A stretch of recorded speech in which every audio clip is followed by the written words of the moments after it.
Breaking news TDP కార్యకర్త కిరణ్ పై దాడి కేసులో నిందితుడిగా ఉన్న వైసీపీ మాజీ ఎంపీ గోరంట్ల మాధవ్ను గుంటూరు ప్రభుత్వ ఆసుపత్రికి తీసుకొచ్చారు పోలీసులు. వైద్య పరీక్షల కోసం ఆయనను తరలించగా గుంటూరు ప్రభుత్వ ఆసుపత్రి వద్ద భారీ బందోబస్తు ఏర్పాటు చేశారు. అయితే తదుపరి విచారణ కోసం ఏ పోలీస్ స్టేషన్కు తరలిస్తారన్న విషయాన్ని బయటకు చెప్పడం లేదు. వైద్య పరీక్షల అనంతరం నల్లపాడు పోలీస్ స్టేషన్లో విచారణ నిమిత్తం గోరంట్ల మాధవ్ని తరలించనున్నట్లు తెలుస్తోంది.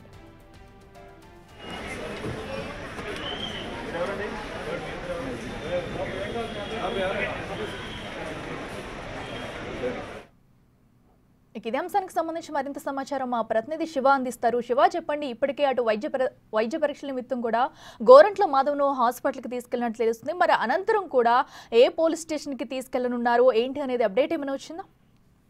అట్లా మొత్తం మీద చూసుకుంటే వైఎస్ఆర్సీపీ నేత మాజీ ఎంపీ ఏదైతే సంబంధించి ఉన్నాడో చేబ్రోలు కిరణ్ కి సంబంధించి మొన్న జరిగిన దాడి యత్నం, అతనిపై కూడా పోలీసు వాహనంలో ఉండగానే ఆయనపై దాడికి ప్రయత్నించిన కేసులో ఏదైతే గోరంట్ల మాధవ్ని అదుపులో తీసుకుని అతనికి అరెస్ట్ చేసి రిమాండ్కి పంపారు.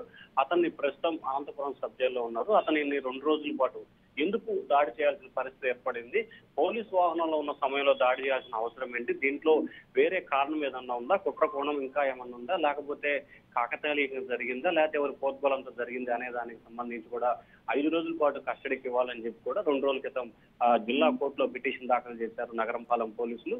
అయితే పిటిషన్ విచారించిన ధర్మాసనం కూడా ఈ రోజు రేపు 2 రోజుల పాటు గోరంట్ల మాధవ్ని కస్టడీకి ఇస్తూ తీర్పు వెలువరించింది. ఈ రోజు ఉదయం ఆయన్ని అనంతపురం నుంచి కూడా మధ్యాహ్నం 12 గంటల సమయంలో గుంటూరుకు తీసుకొచ్చారు. గుంటూరుకు సంబంధించి వచ్చిన సమయంలో గుంటూరు ప్రభుత్వ వైద్యశాలలో ఆయనకు వైద్య పరీక్షలు నిర్వహించి అనంతరం ఆయన్ని నగరంపాలెం పోలీస్ స్టేషన్ లో కూడా విచారణ చేస్తున్న పరిస్థితి కనిపిస్తా ఉంది.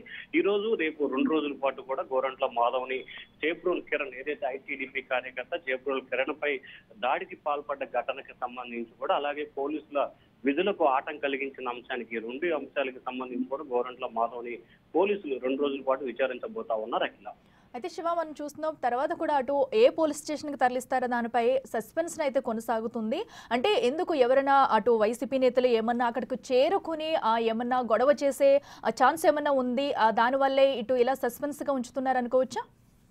ఖచ్చితంగా ముందుగా ఎక్కడికి తీసుకెళ్తున్నారు ఏంటి అనే దానికి సంబంధించి కూడా పోలీసులు అయితే క్లారిటీ ఇవ్వని పరిస్థితి కనిపించింది. ఎందుకంటే టీడీపీ నేతపై దాడికి పాల్పడటం, అలాగే గతంలో చంద్రబాబు లోకేష్ పై అనుచిత వ్యాఖ్యలు చేయడం, ఆ తర్వాత గోరంట్ల మాధవ్ సంబంధించి అరెస్ట్ చేశారు, అలాగే ఆయన విచారిస్తున్నారంటే కనుక ఇటు వైసీపీ నేతలు కానీ టీడీపీ నేతలు కానీ చేరుకొని కొంత విధ్వంసం కానీ విభేదాలు కానీ జరిగే అవకాశం ఉందని చెప్పి ముందుగానే పోలీసులు భావించారు. ఈ నేపథ్యంలో ఆయన ఎక్కడ విచారిస్తున్నారు, ఏం చేస్తున్నారు అనేది కూడా పోలీసులు చాలా గోప్యంగా కూడా ఉంచిన పరిస్థితి కనిపించింది. ఆయన్ని గుంటూరు ప్రభుత్వ వైద్యాల్లో చికిత్స తీసుకొచ్చిన తర్వాత నల్లపాడు పోలీస్ స్టేషన్ తీసుకెళ్తామని చెప్పి పోలీసులు సమాచారం ఇచ్చారు. ఆ విధంగా కాకుండా వెంటనే నల్లపాడు పోలీస్ స్టేషన్ కాకుండా నగరంపాలెం పోలీస్ స్టేషన్ తీసుకెళ్లి అక్కడ నగరంపాలెం డిఎస్పీ నేతృత్వంలో కూడా విచారణ కొనసాగుతా ఉంది. Right Shiva, thank you.